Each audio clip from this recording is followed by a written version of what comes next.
Well, it's been a long time coming, but it's time to close the book on our last Star Trek live-action Christmas special, at least for some time. I know for a lot of us online reviewers, Halloween tends to be the biggest holiday of the year, and I understand that, but I'm old-fashioned. Christmas is always the special one to me, a time that I want to share with the most important people in my life, and that includes all of you. We've gone through all 4 of the other live-action Treks over the Christmases that have passed. And since this is the end, again at least for a while, I'll be taking a look at a few of the past Christmas entries. Like our very first one, way back in 2008, of Voyager, with the episode Threshold.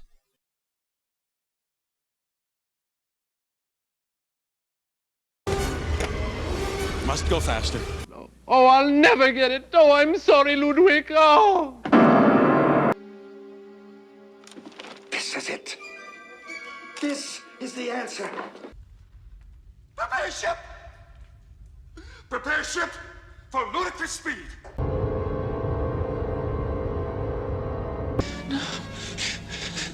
We'll be the ultimate family. It will shock you how much it never happened. We'll visit the others throughout the show, but let's get down to what we're here for, and the children shall lead. And to start that, we really need to admit something. After 8 years, I think it's fair to say that this is true. There are just some things that you should not combine with Star Trek. It's just the way it is. You have 2 great things that combine horribly. That's life. Estelle Getty, funny comedy actor. Sylvester Stallone, poster child for an action lead. Put them together, box office poison. The same thing applies to Star Trek. Star Trek is great, but so many other great things that you add to Star Trek quickly become terrible. Shakespeare in Star Trek seems pompous. Sex in Star Trek seems juvenile. Vacations in Star Trek seem tedious. Jazz in Star Trek seems like on hold with tech support music. But one thing Star Trek consistently ruins is children. From Rascals to Innocence, from Wesley Crusher to There's No Point in Going On, Star Trek handles children about as well as Jared. Yeah, I went there. You broke my heart. There are some exceptions, of course. Molly O'Brien is pure, unrefined, adorable. Naomi is one of the few competent members of the Voyager crew. Nog grew the hell up. Jake existed to allow Sisko to show other aspects of his character, but for the most part, the less Trek comes into contact with children, the better. So, an entire episode around children, with children in the title. This is an uphill climb already. What makes it even harder is that apparently Leonard Nimoy complained about the script to Fred Freiberger, feeling that it was inferior to another TOS episode with kids in it, Miri, which Freiberger disagreed with. This would be what Miri should have been all along. Freiberger, and apologies if I've mispronounced his name, I did try to get it. I watched a half-hour Star Trek documentary on the 3rd season, and he's mentioned a lot, but never by name. He's the new guy, the new producer, or just him. So, anyway, I'm doing my best. Anyway, Freiberger is often vilified, but let's sift that a bit. Freiberger came on after NBC responded to the fan letter-writing campaign to give Star Trek a 3rd season, with an understood mandate to fix the ratings. But while that was the case, the network was hamstringing them. Gene had been promised an earlier time slot, but the slot in question would have pushed back NBC's hit show Laugh-In by a half hour. When the producer of Laugh-In heard about that, he was pissed off and said if they try to do that, then he'd take his show elsewhere. By this time, the only slot left in the schedule was Friday nights at 10, and Gene was now the pissed off one and said if they didn't fix this, he was going to go. And they said, bye! And to add insult to injury, they cut the budget, a double whammy, because they also increased the principal actors' salaries. So, do it better, but with less money and a worse time slot. With Gene gone, a lot of the other staff members, including DC Fontana, decided to leave too. They were seeing the writing on the wall.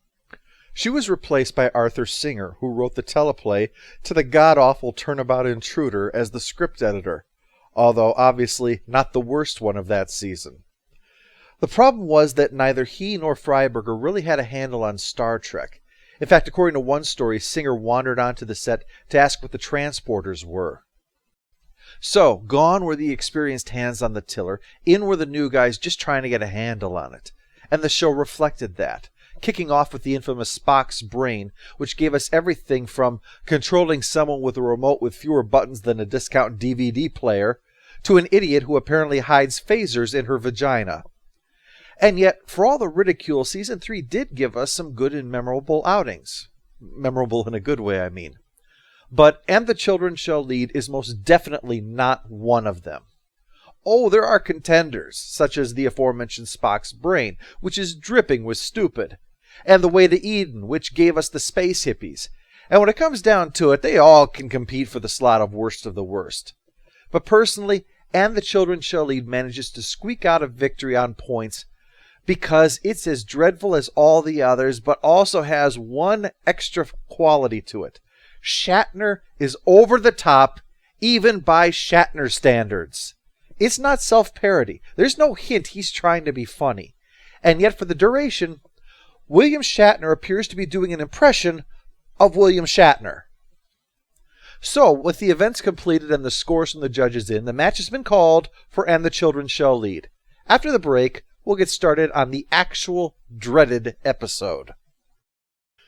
The Enterprise is responding to the latest distressed group of Federation hillbillies, this time on the planet Triacus, home of a scientific colony led by Dr. Starnes. And it seems the baking soda volcano was even more powerful than we feared. As you can see, per Starfleet regulations, the men are all required to wear their standard issue onesies, with Dr. Starnes himself earning the coveted pink one for his advancement in the Barbie sciences. Starnes has a phaser but says nothing as he stumbles about, even as Kirk introduces himself.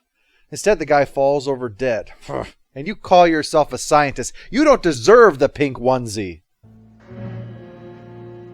He didn't seem to know me. What's his problem? I'm James T. Kirk, goddammit. Kirk examines one of the dead women. That's not what I meant.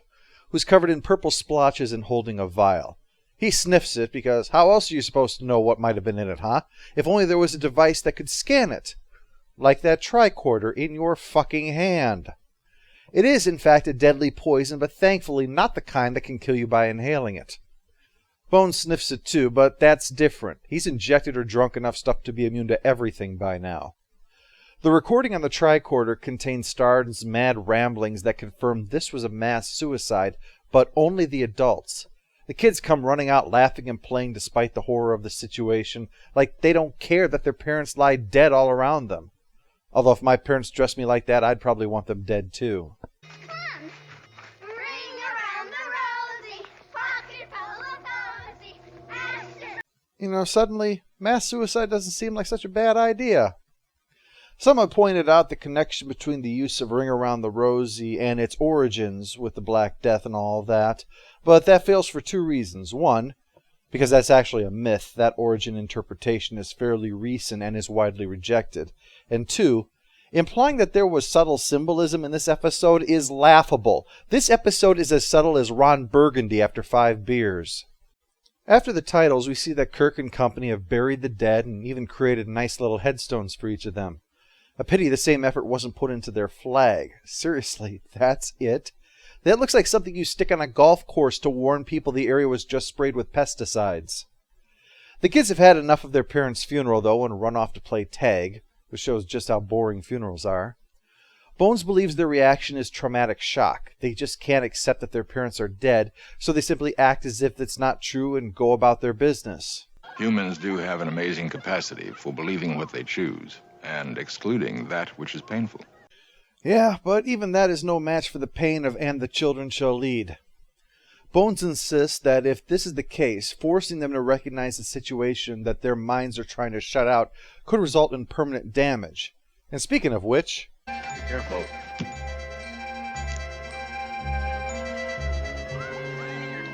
I'm sorry, Captain Kirk. No harm, that thing's falling down in the first light rain. Just an observation, but you can really see the budget restrictions with this set. This colony would make Robinson Crusoe laugh. There's nothing but barren rock, sand, and a cave, and the remains of a shelter that would be just large enough to qualify as a bathroom. I'm sure all the other stuff is just over that ridge, though. Yeah, fields of crops, fresh water supplies, comfortable homes, We're just on the edge of shit town. As Bones takes the complaining children up to the ship, Spock says that this mass suicide was induced rather than voluntary. And he's almost certainly right. Anything that would drive all these people to kill themselves would have to be something so terrible that they'd want to ensure that their children were either safe or had passed away themselves. For them to do it under any other circumstances would mean someone or something, whether a malevolent force or some kind of narcotic, was interfering in their judgment. Spock and Kirk, however, skip over the possibilities of this being a natural phenomenon that only affects those over a certain age and just go straight for the evil being explanation. There seems to be some disturbance coming from that cave. Place is strong with the dark side of the Force. A domain of evil it is. Inside, we see signs that there was some kind of investigation taking place, but Spock's readings are confused. He has no explanation. Perhaps Kirk can help by squirming around like someone's dropped ice cubes down his shirt. That's very strange. I'm getting a feeling of anxiety in this place. Kirk figures this must be what Spock is picking up with the sensors, but Spock seems unconvinced that you can pick up anxiety with a tricorder. Otherwise, red shirts would be setting these things off all the time. Kirk then delivers a line that thousands of would-be comedians would imitate as his signature style. You know what it's like. What kind of creature could it be, Spock? But what's causing your tricorder to react? It seems to be picking up your bad acting, Captain. Kirk is driven out of the cave and afterwards feels foolish about it. So it's naturally put together. Inexplicable mass suicide, strange readings, the normally unflappable Kirk turning into Shaggy. We should investigate this. And by investigate, I mean pretend it never happened.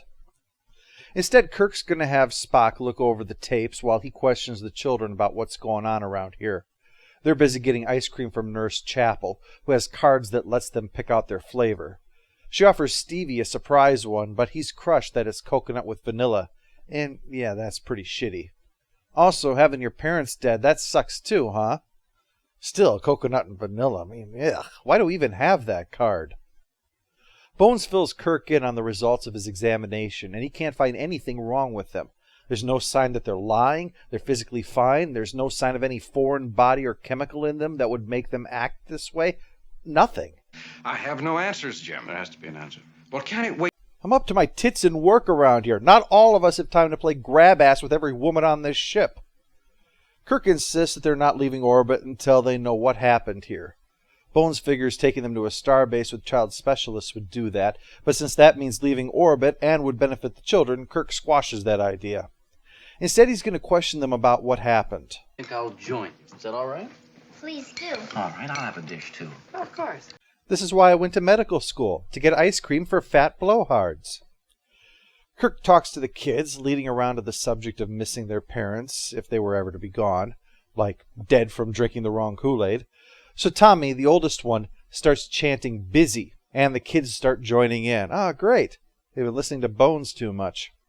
They start running around repeating that chant, and they're pretending to be bees, see, which I have to say is a bit much to expect from Tommy, who looks like he should have a Playboy tucked under his mattress rather than running around pretending he's a bee.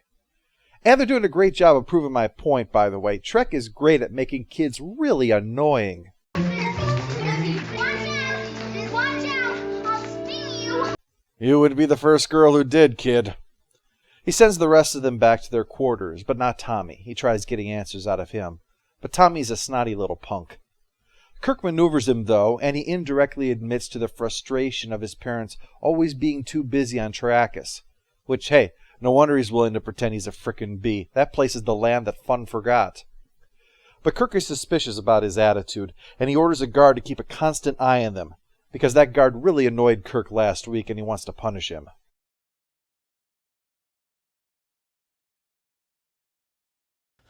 I have been a rich man and I have been a poor man, and I choose rich every fucking time. Yeah, just one little taste. I said no, now get out of here. Uh-oh.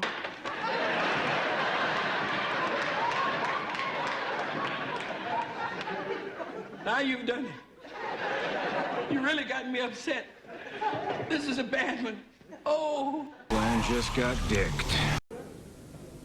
What are we gonna do now? Does he look like a bitch? What? Does he look like a bitch?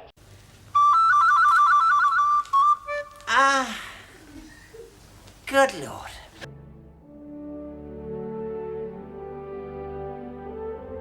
Now come the days of the king.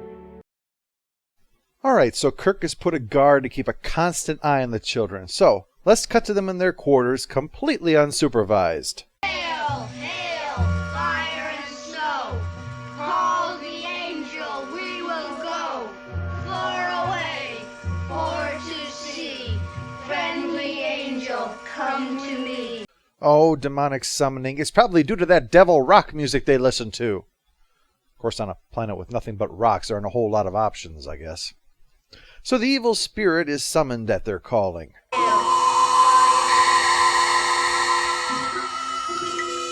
You have done very well, my friends. Now tell me, does this make me look fat?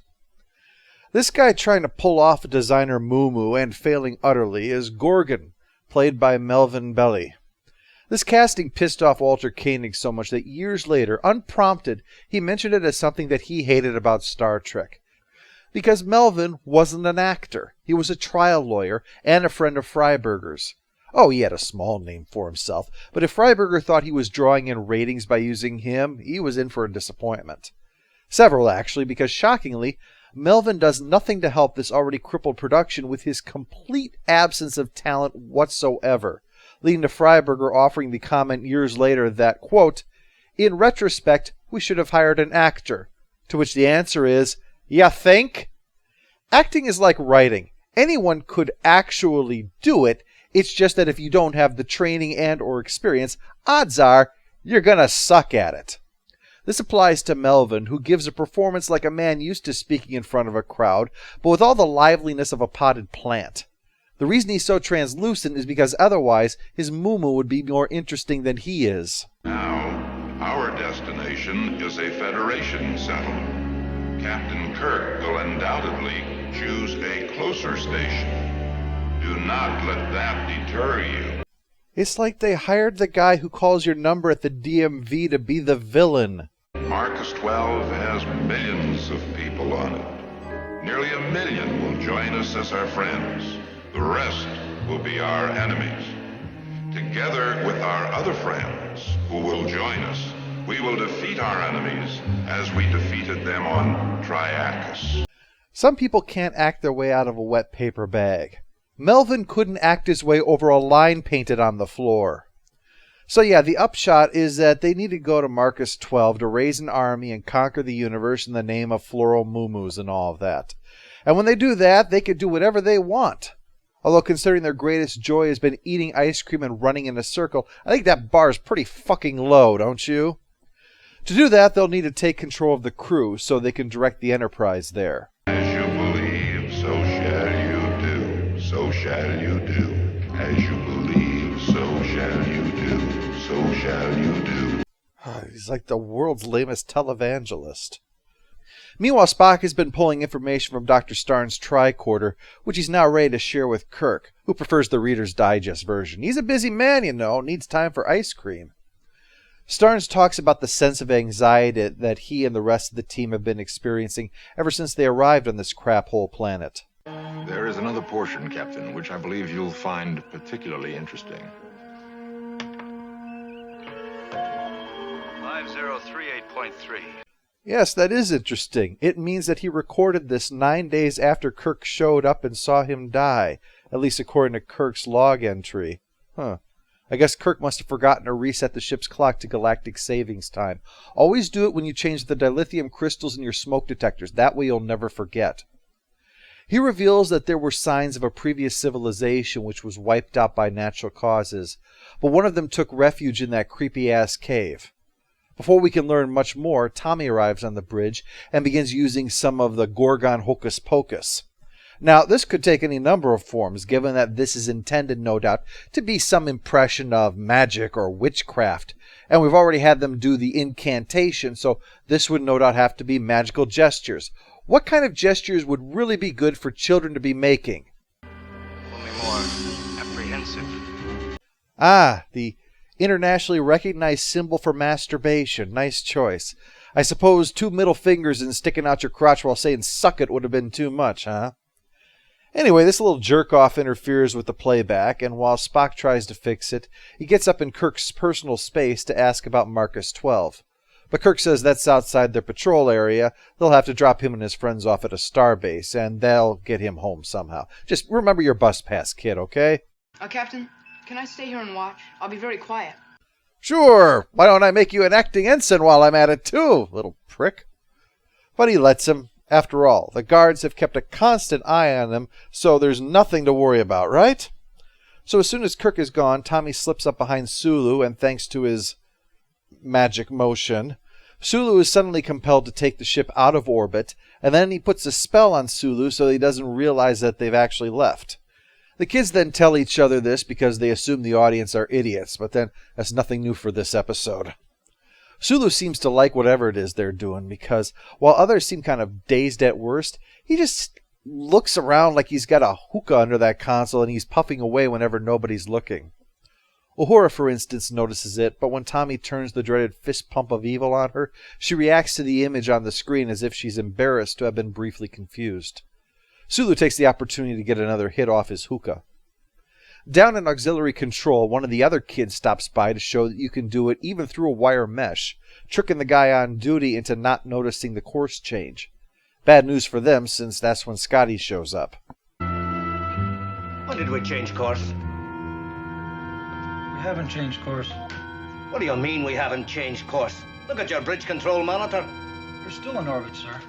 Have you gone completely blind? So many members of the crew are diplomatic, but Scotty's just got a zero tolerance for bullshit. The guy won't let him mess with it, so, being Scotty, he finally just tosses the damn fool aside so he can fix it himself. But 2 against 1 is not fair, at least not here. In a pub, with a pint glass in one hand and a pool cue in the other, then Scotty could take on half a dozen guys easy. Meanwhile, Spock's showing Kirk and Bones the rest of Starn's tapes, where he reveals that he only called for a ship because he was manipulated into it.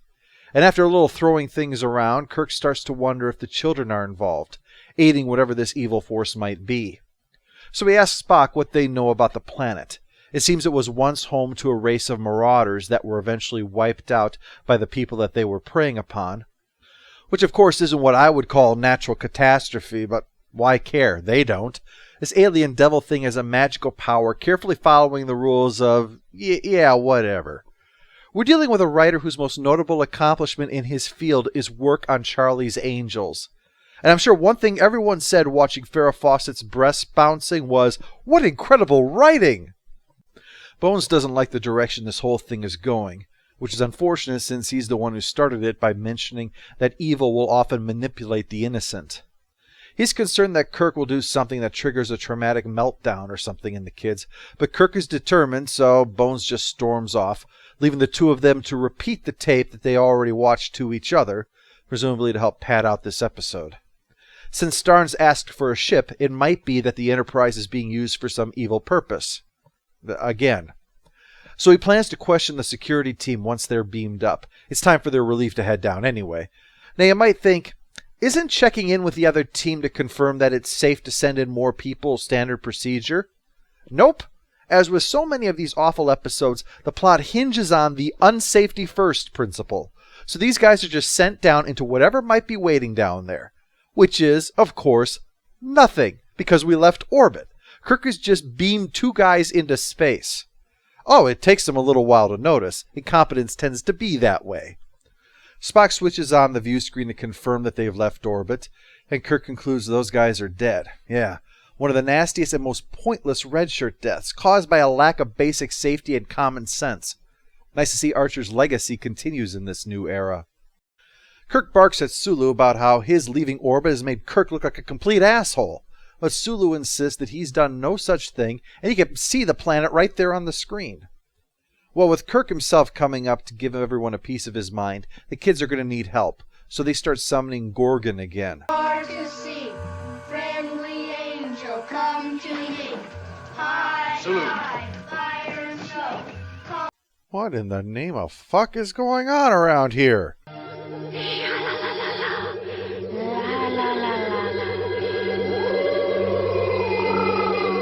But it's too late. Gorgon has materialized. Friends, we have reached a moment of crisis. You can tell by how anxious I sound. I am crapping myself at this very moment. As I say, so shall I do, so shall I do. As he drones on, he explains that they're in control. All they have to do to keep it is to deal with anyone who opposes them by calling upon their beast, that thing which they fear, and use that against them. At least I think that's what he's saying. Honestly, this guy is just so unbelievably boring. It's impossible not to zone out during his monologues.